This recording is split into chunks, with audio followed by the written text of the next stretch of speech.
सभी के घरों में ना दिन में 3 मर्तबा रोटी बनती ही है। कभी हमने फ़ौरन बना के उसको कंज़्यूम करना होता है, कभी हमें उसको बना के थोड़ी देर के लिए रखना भी होता है।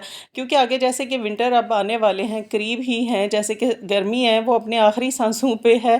तो रोटी को बना के जैसे ही हम रख देते हैं, क्योंकि गैस का इशू बहुत ज़्यादा आ जाता है ना सर्दियों में, तो रोटियाँ ठंडी हो जाती हैं, अकड़ जाती हैं, बहुत ज़्यादा हार्ड हो जाती हैं। बच्चे तो बिल्कुल भी खाना पसंद नहीं करते, बड़े तो फिर भी इनको खा लेते हैं। या फिर जैसे कि इस तरह की प्लास्टिक की जो छब्बियाँ हैं ना, इनके अंदर हम ऐसे ही रोटी को रख दें तो रोटी में बहुत ज़्यादा मॉइस्चर आ जाता है, रोटियाँ गीली हो जाती हैं। गीली होने की वजह से रोटी की जो टेस्ट है, लुक है, वो बिल्कुल ख़राब होकर रह जाती है। तो आज बहुत ही कमाल के आइडियाज़ लेकर आई हूँ आपके लिए। अस्सलाम वालेकुम everybody, welcome to Tip Top Home. हूँ तो चले चलते हैं अपने मेन काम की तरफ, जो कि मैंने यहाँ पे तिजोरी ओपन की है, जिसके अंदर मैंने कपड़ों को ना छोटे छोटे जो कट्स होते हैं कपड़ों के, वो मेरे पास पड़े थे, कटिंग्स पड़ी हुई थी। जैसे कि लोन के फैब्रिक जैसे कपड़े हम सिलाई करते हैं ना, तो मैं खुद ही स्टिच करती हूँ अपने भी कपड़े और अपनी बेटी के भी। और उसके साथ साथ कुछ ऐसी सॉफ्ट सी बेडशीट्स के कुछ पीसेस पड़े हुए थे, तो ये सारे के सारे मैंने निकाल लिए। पड़े तो काफ़ी सारे हैं, लेकिन मैंने यहाँ पर ये जो सामने मेरे पास एक बॉक्स पड़ा हुआ था, मैंने बस यही यूज़ करना है आज। तो यहाँ पे ये सबसे पहले जो मैंने फैब्रिक एक निकाला है ना, मैं इसका यूज़ करूँगी। तो ये मेन फैब्रिक के तौर पे मैं यूज़ करने वाली हूँ आज के ज़बरदस्त से आइडिया के लिए। तो इसको सबसे पहले सिलाई लगा के मैं 2 पीसेस को आपस में जॉइंट कर लूँगी, क्योंकि ये अलग अलग से छोटे पीस थे, तो मुझे इसकी थोड़ी चौड़ाई है वो कम लग रही थी। तो मैंने यहाँ पे 2 पीसेस हैं, इनको आपस में इस तरह से जॉइंट कर दिया। उसके साथ मैंने ले ली है एक बड़ी प्लेट। आपने प्लेट ले लें या कोई सी भी देगची का ढक्कन भी ले सकते हैं बड़े साइज़ का। इसको आपने राउंड शेप में इस तरह से सर्कल लेकर ड्रॉ कर लेना है, पेंसिल की मदद से या चॉक की मदद से कर लें, जैसे आपको इजी लगता है। और उसके बाद आपने इसको कट करके तो अलग कर देना है। तो बिल्कुल फ्री हैंड थोड़ा सा सर्कल कट करना थोड़ा मुश्किल होता है, तो आप कोई सी भी बड़ी प्लेट की मदद से ना इसको कट कर सकते हैं। अब ये जो फैब्रिक है ना, बहुत ही सॉफ्ट और नरम सी लोन का पीस है। और ये मैंने लास्ट समर ना लास्ट ईयर अपने बेटे की एक शर्ट कट की थी, लेकिन किसी वजह से स्टिच ना कर सकी, और ये अभी तक मेरे पास पीस पड़ा था। इसको भी मैं यूज़ करने वाली हूँ। तो देखें, इस फैब्रिक को मैंने ना डबल फोल्ड किया। फ़ोल्ड करके अब ये जो मैंने वाइट कलर का ऊपर मेन फैब्रिक जो कट किया था ना, इसी की मदद से मैं इसका भी सर्कल है वो कट कर दूँगी। तो मतलब एट अ टाइम हमें 2 पीसेस चाहिए होंगे मेन फैब्रिक के। तो ऊपर वाला और नीचे वाला, और इसके साथ फिर दूसरे वाला भी सेम तरीके से ही मैंने, ये देखें। अब मैं आपको बताती हूँ कि मैंने किस हिसाब से ना फैब्रिक को कट किया है। तो एक-एक मेरे पास ऊपर मेन फैब्रिक हो गया, और एक-एक हमने लाइनिंग के तौर पे यूज़ करना है। अब इसके सेंटर में हमने किसी चीज़ की फिलिंग तो लाज़मी करनी है। तो फिलिंग के लिए ना आपके पास जितनी भी कतरनें पड़ी हैं ना छोटे-छोटे कपड़ों की, आपने लोन की ले लें। नरम जो बेडशीट्स हम स्टिच करते हैं ना कॉटन वगैरह की, तो उसके छोटे-छोटे अगर कतरन या पीसेस पड़े हैं, वो भी आप यूज़ कर सकते हैं। तो बिल्कुल भी ये देखें, अब छोटे-छोटे पीसेस हम कितने ज़्यादा वेस्ट कर देते हैं ना जब भी हम स्टिचिंग का कोई काम करें, लेकिन ये आपके कितने ज़्यादा काम आ सकते हैं। अब यहाँ पर मैंने मेन फैब्रिक को नीचे बिछाया, और उसके ऊपर मैं देखें छोटे-छोटे सी जो कतरने हैं ना लोन के कपड़ों की, और वो मैं सारी की सारी ऊपर इस तरह से ना फैला दूँगी। तो बिल्कुल इक्वल आपने इनको ना बस फैलाते जाना है। रफली अभी फैलाएँगे, अभी बाद में हम इसको जब हमने इसको कुल्ट करना है ना, कुल्टिंग के बाद इसको हम नीट कर देंगे। अब जो इसकी लाइनिंग का पीस था, वो भी मैंने देखें एक साइड पे लगा दिया। इसको फ़ोल्ड करके मैंने साइड पे रखा है, और सेम इसी मेथड से मैं दूसरे पीस को भी तैयार कर दूँगी।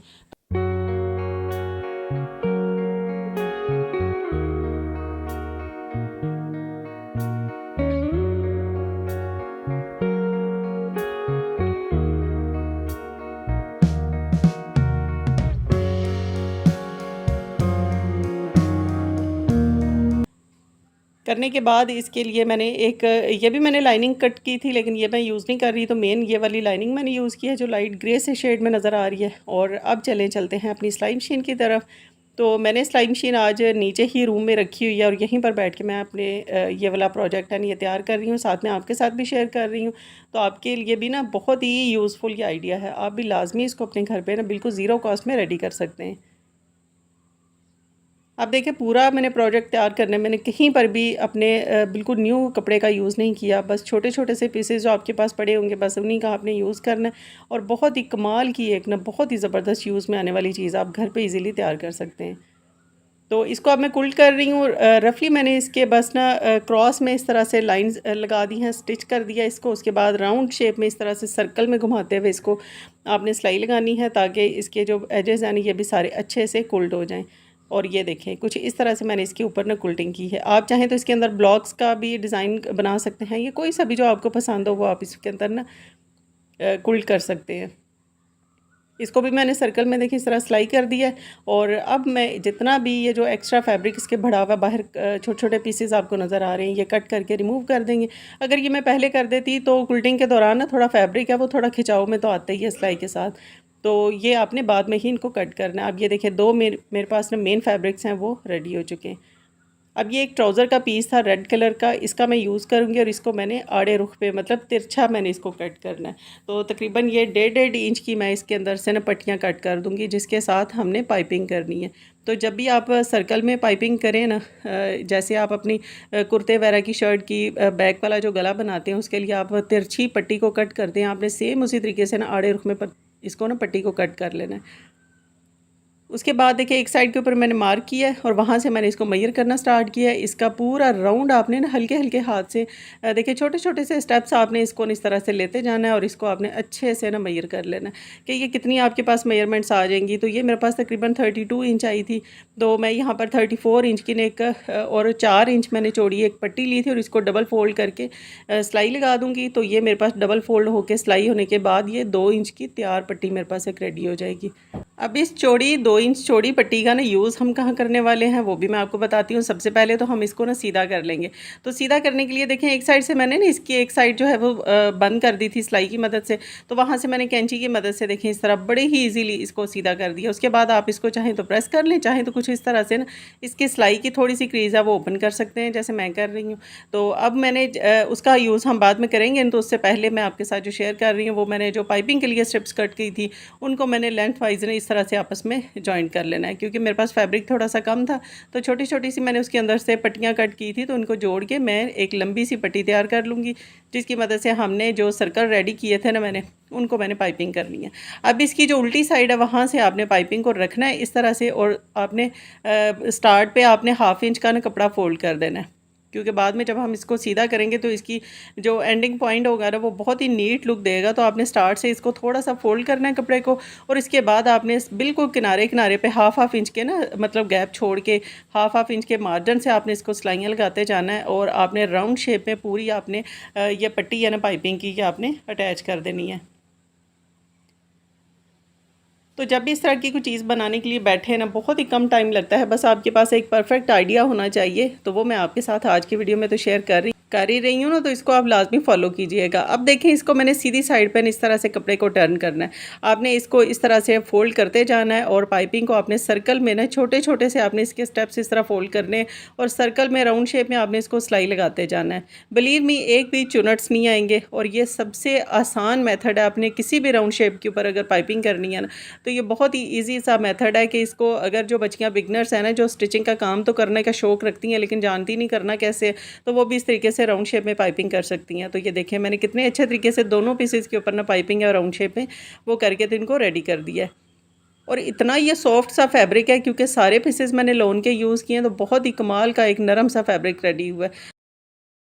अब एक साइड से इसको मैंने मार्क किया और इसको राउंड शेप में घुमाते हुए ना ये जो मैंने 2 इंच चौड़ी पट्टी एक रेडी की थी इसको तैयार कर लेना है, और इसके दोनों किनारे पकड़ने इनको आपस में इस तरह से मैंने फ़ोल्ड किया। फ़ोल्ड करके इसके ऊपर सिलाई लगा दूंगी, क्योंकि इस सर्कल को हमने मुकम्मल हर साइड से राउंड शेप में ही ना पैक कर देना है। वो अभी आपको पता चल जाएगा कि किस शेप में आपने इसको रेडी करना है। मतलब आपने दोनों इसके किनारे पकड़ने, इनको एक दूसरे के साथ इस तरह से ना जॉइंट कर देना है। तो ये एक बिल्कुल सर्कल साइक बन जाएगा कुछ इस तरह से। तो इसके बाद इसको हम करते हैं सिलाई। तो स्टिचिंग इसकी बहुत ज़्यादा आसान है। अब इसकी मैंने एक छोटी सी हुक तैयार की है, क्योंकि हैंग करने के लिए भी हमें को प्रॉपर चीज़ इसके साथ चाहिए थी। तो इसके लिए एक छोटी सी मैंने ना लूप रेडी कर दी है। अब इसको मैंने देखें जहाँ से मैंने इसको पॉइंट आउट किया था ना, जो मार्कर की मदद से मैंने निशान लगाया था, वहाँ से मैं इसको सिलाई करना स्टार्ट कर रही हूँ। तो इसके साथ ये जो हुक मैंने रेडी की थी, ये हुक है, ये इसके अंदर इस तरह से इंसर्ट कर देनी है। बाहर वाली साइड पे आपने ये हुक रख देनी है और इसके ऊपर आपने सिलाई लगा देनी है। अब ये देखें जो मेन फैब्रिक है सर्कल वाला, वो भी मैंने उल्टा फैब्रिक रखा है, और इसके ऊपर कुछ इस तरह से आपने ना किनारे पे रखते हुए ना अपने पाइपिंग के साथ साथ बिल्कुल ये 2 इंच वाली जो चौड़ी पट्टी है इसको आपने अटैच करते जाना है। और ये देखें फटाफट से ये राउंड शेप की जो प्रॉपर एक शेप है ना वो मेरे पास बन चुकी है इस फैब्रिक की। अब इसके ऊपर हमने दूसरे वाले फैब्रिक को अटैच करना है। तो इसको अटैच करना भी बहुत ज़्यादा सिंपल है, ज़रा भी आपको मुश्किल नहीं लगने वाली। तो इसके लिए सबसे पहले देखिए इसको मैंने फ़ोल्ड करके ना तो एक साइड के ऊपर इस तरह से ना मैंने इसको मार्क कर दिया। ये सेंटर से थोड़ा सा आपने कम पीस लेना है। उसके बाद दूसरी साइड के ऊपर एक सेंटर लिया है। और इसको आपने अब देखें एक साइड के ऊपर रखना है और इनको आपने अटैच करना है। तो जहाँ पर मैंने ये हुक एक रेडी की थी, यहाँ से मैंने ये 2 इंच वाली चौड़ी पट्टी को स्टार्ट किया था ना सिलाई करना, इसके ऊपर आपने रखना है और जहाँ जहाँ से मैंने ऊपर वाले पीस को मार्क किया था वहाँ वहाँ से आपने स्टार्ट करके तो दूसरे पीस तक, दूसरे सिरे तक इसको ना एंड कर देना है। तो ये 2 इंच की जो पट्टी है ना, ये बेसिकली मैंने अपने इस ऑर्गेनाइज़र की हाइट है ना वो बनाने के लिए यूज़ की थी, जो कि आपके बहुत ज़्यादा काम आएगी। वो आगे आप देखेंगे कि ये हमने किस पर्पज़ के लिए ये ऑर्गेनाइज़र मैंने रेडी किया है और इसको आप कितने अच्छे तरीके से यूज़ भी कर सकते हैं। आप चाहें तो इसको मेहमानों के आगे रखें या घर पर आप डेली यूज़ में भी इसको इस्तेमाल कर सकते हैं। तो ये देखें, अब आपको समझ आएगी। ये पीस मैंने देखें कुछ इतना सा मैंने इसके साथ अटैच किया था और बाकी हमने ओपन ही छोड़ दिया। आप जो ओपन वाली साइड है वहाँ पर चाहें तो आप ऊपर एक ना जो 2 इंच की चौड़ी पट्टी है वहाँ पर चाहें तो आप रेड कलर की पाइपिंग है वहाँ पर भी लगा सकते हैं, लेकिन मैं इसको as it is he use करूँगी क्योंकि मुझे ये बिना पाइपिंग के ना कुछ ज़्यादा अच्छा लग रहा था।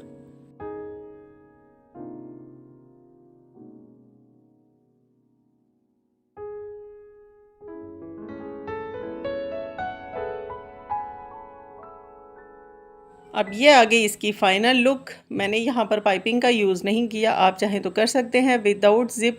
ना हमने इसके अंदर किसी किस्म की ज़िप का यूज़ किया, ना इसके अंदर हमने फ़ोम, ना कोई आटा शीट कोई भी ऐसी और ना ही इसके अंदर मैंने चेपी बुकरम का यूज़ किया। आप देख सकते हैं आपने कितने ज़ीरो कॉस्ट में ये आइडिया मैंने आपके साथ शेयर किया है कि आप भी इसको ईज़िली बना सकते हैं। आपके लिए भी ये बाएँ हाथ का खेल हो सकता है, लेकिन बहुत ही कमाल का ये आइडिया है। आप भी इसको लाज़मी बनाइएगा क्योंकि ये बहुत ही यूज़ में आने वाली चीज़ है। तो हर होम मेकर जानती है कि हमें अपने घर के लिए किस किस चीज़ की ज़रूरत है। तो रोटी को गर्म रखने के लिए भी हमें कोई ना कोई चीज़ तो चाहिए होती है। तो नैपकिन हम यूज़ तो करते हैं, लेकिन वही नैपकिन हमारे किचन में बाकी पर्पज़ के लिए यूज़ भी हो रहे होते हैं, तो वो सम टाइम गंदे भी हो जाते हैं। इनको बार बार वॉश करने का हमें टाइम नहीं मिलता या पॉसिबल नहीं होता किसी वजह से। तो इस तरह के ऑर्गेनाइज़र तो आपके फ़िक्स हो जाएंगे कि इनमें ही आपने अपनी रोटियों को, नान को रखना है। तो मैं यहाँ पर इसके अंदर नान को रख के दिखाऊंगी क्योंकि इतनी ज़्यादा जो इसकी हमने हाइट बनाई है ना, साइड पे जो हमने एक चौड़ी सी पट्टी इसके स्टिच की है, उसकी वजह से जो इसकी हाइट एक बन गई है वो बहुत ज़्यादा आपके लिए ना आसान हो जाएगा कि आप ढेरों ढेर इसके अंदर रोटियां या फिर इसके अंदर आप नान वगैरह गर्म रखने के लिए ना रख के तो इसको यूज़ कर सकते हैं। आप चाहें तो इसको हॉट पॉट के अंदर यूज़ करें, आप चाहें तो इसको ऐसे ही अपने डाइनिंग टेबल के ऊपर रख के भी यूज़ कर सकते हैं। तो मेहमानों के आगे आपने रोटी सर्व करनी हो तब भी इसको यूज़ कर सकते हैं और घर में आप डेली बेस के ऊपर भी इसको यूज़ कर सकते हैं। तो है ना कमाल का आइडिया। इतना कमाल का आइडिया जो मैंने आपके साथ शेयर किया ना, वीडियो तो आपने यहाँ तक देख ही ली। अब आपने इसको स्किप करके बिल्कुल भी जाना नहीं है, भूल नहीं जाना, क्योंकि आपने वीडियो को अभी तक लाइक नहीं किया तो आपने लाइक लाजमी करना है। वैसे रोटी कवर तो मैंने पहले भी आपके साथ शेयर किए थे, लेकिन ये वाला जो आइडिया ना ये मुझे ज़ाती तौर पे मैं कहूँ तो मुझे बहुत ज़्यादा पसंद आया, क्योंकि इसके अंदर ना तो हमने किसी ज़िप का ना किसी लाइनिंग का यूज़ किया है। अब जो सेकंड वाला आइडिया शेयर करने वाली हूँ ना, ये भी आपके किचन के लिए तो मेरे ख्याल में बहुत ज़बरदस्त एक आइडिया रहेगा। तो आपने मुझे बताना लाज़मी है कि आपको ये वाला मेरा आइडिया कैसा लगा है। तो यहाँ पर मैंने देख सकते हैं एक फैब्रिक ना बॉक्स ले लिया। जब भी हम कपड़े वगैरह ख़रीदते हैं ना तो समटाइम कपड़े हमारे इस तरह की पैकिंग में आते हैं और इनके जो डिब्बे हैं वो काफ़ी अच्छे मटीरियल के भी होते हैं, लेकिन समटाइम काफ़ी नाकिस सा उनका मटीरियल भी होता है। लेकिन जो अच्छे मटीरियल के हों उनको आपने रख लेना है। और जो मैं आइडिया शेयर कर रही हूँ, आपने ये वाला आइडिया अपने किचन में, अपने किचन के जो कैबिनेट्स हैं उनमें लाजमी फॉलो करना है। तो यहाँ पे देखें, एक मैंने जो इसका कवर है ना, इसको मैंने ओपन किया। इसकी एक साइड मैंने जो ऊपर वाला कवर था वो साइड पे कर दिया और जो बॉटम वाली जो बेस थी इसकी, उसके ऊपर देखेंगे कुछ इस तरह से मैं पेंसिल की मदद से ना ड्रॉ कर रही हूँ। तो सिंपली बस आपने इसको पेंसिल की मदद से ही ड्रॉ करना है और उसके बाद सीज़र से कट कर लेना है। तो मेरे पास कोई भी ऐसा कोई कटर वगैरह है नहीं है जिससे मैं इसको काट दी, लेकिन सीज़र से भी ना काफ़ी ये मुश्किल हो रहा था काटना। हालांकि मेरी सीज़र है ये बिल्कुल, अभी मैंने इसको न्यू इसको तेज़ करवाया है, सेट करवाया है, तो इसके बावजूद थोड़ा सा ना ये मुश्किल हो रहा था। तो चलें कोई बात नहीं, मैं नेक्स्ट अपने ना मतलब जल्दी इसके लिए ना कटर ख़रीद लूँगी, क्योंकि DIY तो मैं शेयर करती ही रहती हूँ। अब देखें, इसको मैंने 2 पार्ट्स में इस तरह से कट कर दिए। अब ये जो इसके अंदर एक लाइनिंग पड़ी हुई थी, ये लाइनिंग नहीं, बेसिकली ये सूट जिसके अंदर एक उन्होंने गत्ता एक रखा होता है ताकि सूट की जो लुक है या उसकी जो फोल्डिंग है वो ख़राब ना हो। इसको मैंने कट करके इसके 2 पार्ट इसके मैंने कट कर दिए और इसके बाद अब ये जो इसकी ओपन वाली साइड है यहाँ पर मैं ना ग्लू अप्लाई कर दूँगी। अब मैं हमेशा आपसे कहती हूँ ना कि मुझे ग्लू गन है ना, वो ज़्यादा ग्लू स्टिक्स हैं वो ज़्यादा मुझे ना कंफर्टेबल रहती हूँ मैं उनको यूज़ करते हुए। ये वाली ग्लू थोड़ी देर में इसको मतलब हैंडल करना थोड़ा मुझे मुश्किल लगता है, थोड़ा इसको वेट करना पड़ता है चिपकने के लिए ना। तो यहाँ पर देखिए दोनों साइडों के ऊपर मैंने ये ग्लू अप्लाई कर दी है, और इसके बाद ये जो बेस के लिए मैंने कट किए हैं इसके ऊपर भी मैं ग्लू अप्लाई कर दूँगी, और इसको मैं इन दोनों पार्ट्स के जो मैंने कट किए थे ना डिवाइडर, इनके अंदर मैंने इस तरह ना बेस इसकी बना दी है। आप चाहें तो इसको ऐसे भी यूज़ कर सकते हैं, लेकिन चूँकि ये गत्ता वेस्ट ही चला जाना था, इसको मैंने इस तरीके से ही यूज़ कर लिया। अब जो सेकंड वाला है उसके ऊपर भी ग्लू लगाई है, और इसको भी मैं सेकंड वाले पार्ट के अंदर इस तरह से ना इसकी बेस बना दूँगी, इसको अच्छे से चिपका दूँगी।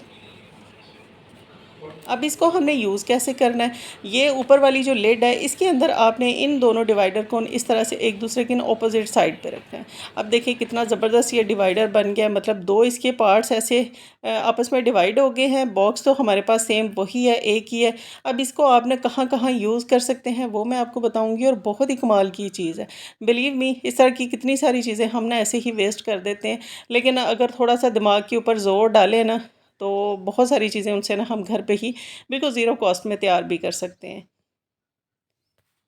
आप चाहें तो इसके ऊपर कोई भी रैपिंग शीट है ना, वो इसके ऊपर रैप कर सकते हैं। मतलब किसी भी तरीके से इसको डेकोर किया जा सकता है, लेकिन चूंकि ये हमने ड्रॉअर के अंदर यूज़ करना है तो मुझे मेरे ख्याल में कुछ ऐसी ज़रूरत नहीं है। तो मैंने यहाँ पर ना ये एक टेप ले ली है, जो कि पेपर टेप जिसको बोलते हैं, और स्टेशनरी की शॉप से इजीली मिल जाएगी, पेपर टेप के नाम से आप ले सकते हैं। इसको मैंने जो इसके किनारे हैं ना वहाँ पर इसको ना नीट लुक देने के लिए पेस्ट कर दिया।